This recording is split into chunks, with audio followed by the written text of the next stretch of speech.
السلام علیکم ورحمۃ اللہ وبرکاتہ۔ حدیث مبارکہ۔ عنوان: اللہ تعالیٰ کے سوا کوئی نہیں۔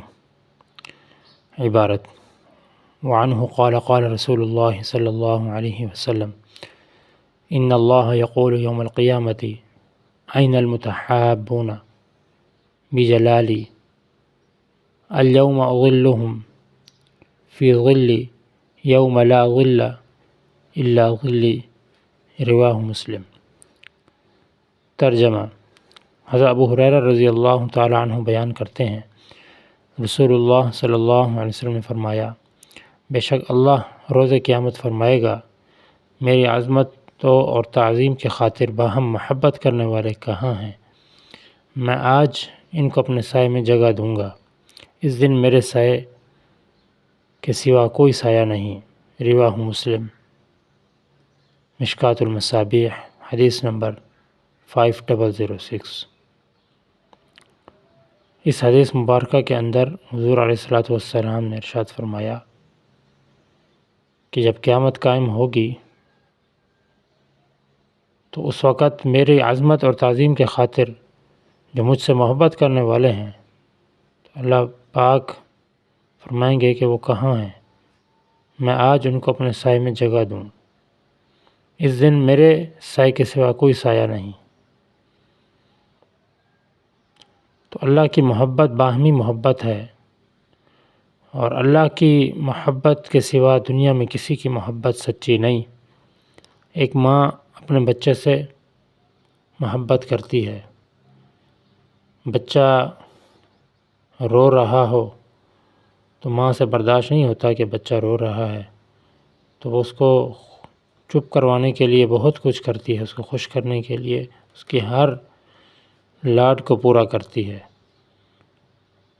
تو اللہ جو ہے وہ 70 ماؤں سے زیادہ اپنے بندے سے محبت کرتا ہے۔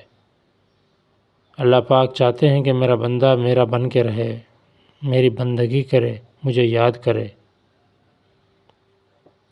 حدیث پاک میں آیا ہے، حدیث قدسی ہے، اللہ پاک فرماتے ہیں، اے ابن آدم، ایک تیری چاہت ہے اور ایک میری چاہت ہے، بس ہوگا وہی جو میری چاہت ہے، بس اگر سپرد کر دے تو اپنی چاہت کو میری چاہت کے، تو میں تجھے کامیاب کر دوں گا اس میں جو تیری چاہت ہے، بس ہوگا وہی جو میری چاہت ہے۔